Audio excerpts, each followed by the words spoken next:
रियासत पाकिस्तान के खिलाफ प्रोपेगेंडे में मुलविस अफराद की शनाख्त के लिए ज्वाइंट टास्क फोर्स कायम। चेयरमैन PTA की सरबराही में 10 रुकनी ज्वाइंट टास्क फोर्स के क़याम का नोटिफिकेशन जारी कर दिया गया। दीगर इदारों के अफसरान भी शामिल। वज़ीर आज़म के अहकामात के तहत ज्वाइंट टास्क फोर्स का क़याम अमल में लाया गया है।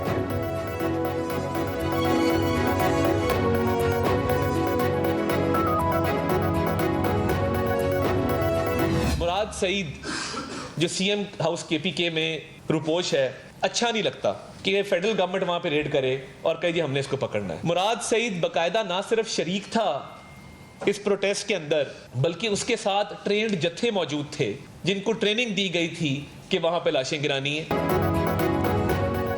मुराद सईद CM हाउस पेशावर में रुपोश, वहीं लाशें गिराने का मंसूबा बनाया। मुराद सईद तरबियत याफ्ता जत्थे के साथ एहतजाज में शरीक था। वफाकी वज़ीर इत्तलात अता तारड़ की प्रेस कॉन्फ्रेंस, कहा कि रिपोर्ट्स थी कि फाइनल कॉल की आड़ में कत्ल गारत की जाएगी। मुराद सईद की गिरफ्तारी के लिए CM हाउस में छापा मारना अच्छा नहीं लगता।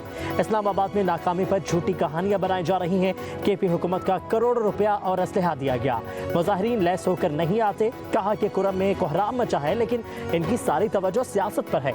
खैबर पख्तूनख्वा की अवाम इंतशार की सियासत नहीं चाहते, वो बाहर नहीं निकले।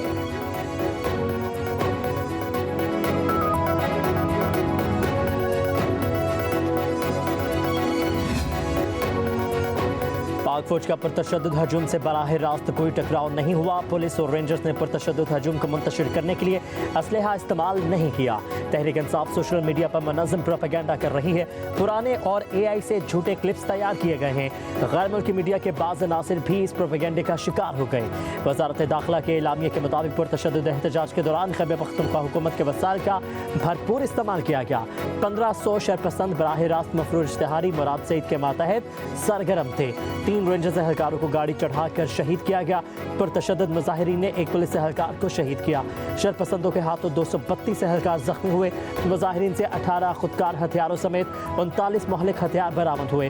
गिरफ्तार शरपसंदों में 3 दर्जन से ज्यादा गैर मुल्की उजरती शामिल थे।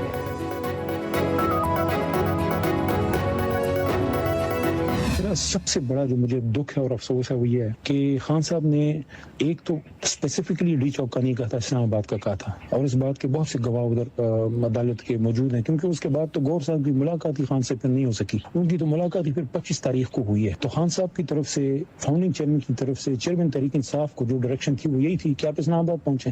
कोई स्पेसिफिक जगह नहीं है कि डी चौक है या कश्मीर हाईवे है या पेशावर मोड़ है, नो, बस इस्लामाबाद। तो जब खान साहब ने फिर 25 तारीख को खुद कह दिया कि आप संजानी बैठ जाएं और आप वहां पे अगर नेगोशिएशन होती है तो करें। PTI की पार्लिमानी पार्टी के इजलास में पार्टी रहनुमाओं ने बानी के हुक्म के बावजूद डी चौक जाने पर सवालात उठा दिए। अली मोहम्मद खान की शदीद तनकीद, ऑडियो लीक हो गई। कहा कि एहतजाज का ऐलान अलीमा खान के बजाय बैरिस्टर गौहर को करना चाहिए था। बानी ने तो कहा था कि PTI में मौरूसियत की कोई जगह नहीं, फिर अलीमा खान ने खुद क्यों एहतजाज की कॉल दी। अली मोहम्मद खान ने कहा, बानी ने संजानी का कहा था तो फिर किसके कहने पर डी चौक गए? हमारा मकसद तो एहतजाज के जरिए मुज़ाकरात करना था। बुशरा बीबी के एहतजाज में शमूलियत का भी बानी को इल्म नहीं था। हमें संजानी में रुकना चाहिए था। बानी के फैसले के ऊपर फैसला देने का इख्तियार बुशरा बीबी समेत किसी के पास नहीं।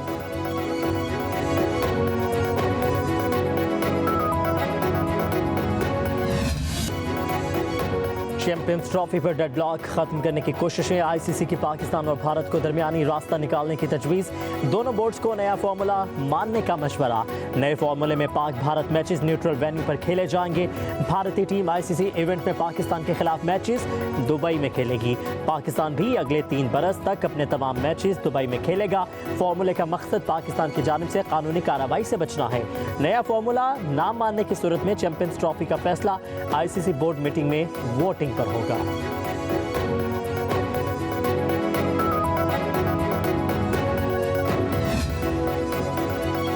जे शॉ ने ICC के चेयरमैन का ओहदा संभाल लिया। जे शॉ का कहना है कि ICC का चेयरमैन बनना बाइस से फख्र है। हम ओलंपिक 2028 गेम्स की तैयारी कर रहे हैं। क्रिकेट को दुनिया भर में शायकीन के लिए मजीद जामे और दिलचस्प बनाने की कोशिश कर रहे हैं। क्रिकेट में आलमी सतह पर बेपनाह सलाहियत मौजूद है। खेल को नई बुलंदियों तक ले जाने के लिए ICC टीम और रुकन ममालिक के साथ करीबी काम करने का मुंतज़िर है।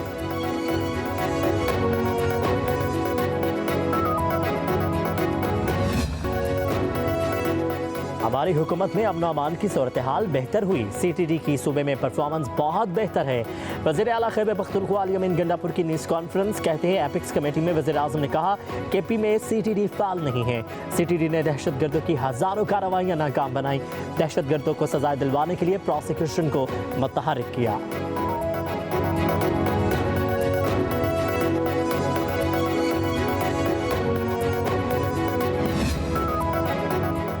PTI कारकुनों के मुजरिम अली अमीन गंडापुर और बुशरा बीबी हैं। वज़ीर इत्तलात पंजाब अज़मा बुखारी कहती हैं PTI की मौजूदा क़यादत बुज़दली के आखिरी दर्जे पर फाइज है। अली अमीन और बुशरा बीबी की गाड़ियों पर कारकुनों ने डंडे मारे। बानी PTI और उनकी जमात ख़त्म करने के लिए बुशरा बीबी काफ़ी है। जत्थों से विफाक पर चढ़ाई करने से NRO नहीं मिलते। तहरीक इंसाफ की आखिरी नाकाम बगावत थी। अब इंतशारी टोला दोबारा इस्लामाबाद का रुख करने की गलती नहीं दोहराएगा।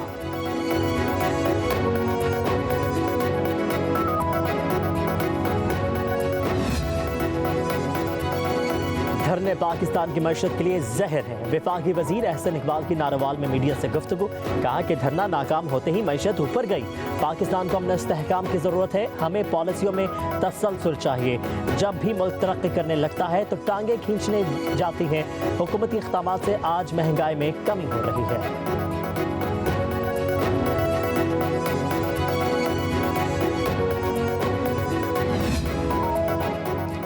पाकिस्तान में इंटरनेट सुस्त रवि का शिकार शहरियों को पैगाम रसानी में मुश्किलात। लाहौर, कराची, पेशावर समेत कई इलाकों में इंटरनेट सर्विसेज मामूल पर न आ सकें। आवाम की वाईफाई सर्विसेज में भी खलल की शिकायत। ऑनलाइन कारोबार करने वाले भी परेशान। ब्राउजिंग और डाउनलोडिंग में मसाइल का सामना। उधर VPN रजिस्ट्रेशन की डेडलाइन खत्म, तौसी होगी या नहीं फैसला नहीं हो सका।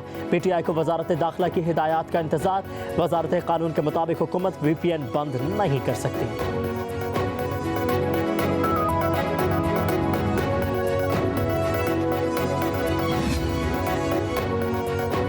डेटा 100% चल रहा है। मुल्क में हर चीज़ चल रही है। वज़ीर मुमलिकत बराए इंफॉर्मेशन टेक्नोलॉजी शहज़ा फातिमा का दावा।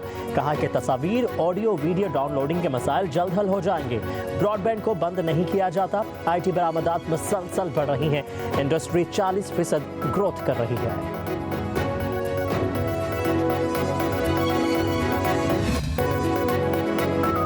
सिंध कल्चरल डे जोशो से मनाया गया। हर तरफ अमन व मोहब्बत की धरती। सिंध की सकाफत के दिलकश रंग।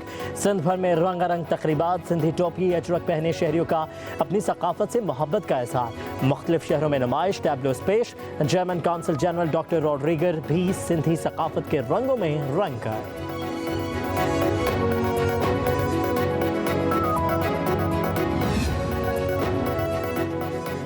मुल्क की तारीख में पहली बार पंजाब में पैदाइशी शुगर के मरीज बच्चों के लिए मुफ्त इंसुलिन की फराहमी का मंसूबा शुरू।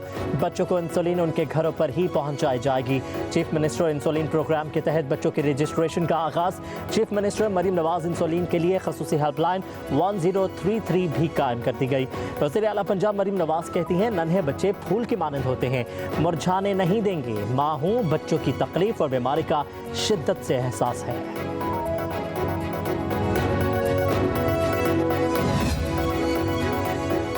पाकिस्तान की फिजा आलूदा। पेशावर में एयर क्वालिटी इंडेक्स 314, मुल्तान में 229, लाहौर में 1192 रिकॉर्ड। दुनिया के आलूदा तरीन शहरों में लाहौर तीसरे नंबर पर। कराची में भी फिजाई आलूदगी बढ़ने लगी। इंडेक्स 180 तक जा पहुंचा।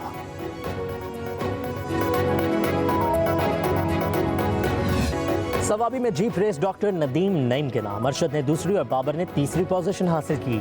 B कैटेगरी में मंसूर अली ने पहली, रिजवान मशहदी ने दूसरी, वली तीसरे नंबर पर रहे। C कैटेगरी में इमरान हैदर ने पहली पोजीशन हासिल की। रेस में 80 से ज्यादा जीप्स ने हिस्सा लिया।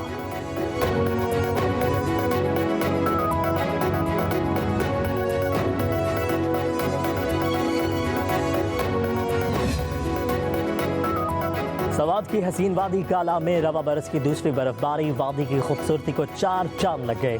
सयाहों की बड़ी तादाद काला में मौजूद। बर्फबारी से लुत्फअंदोज होने लगे।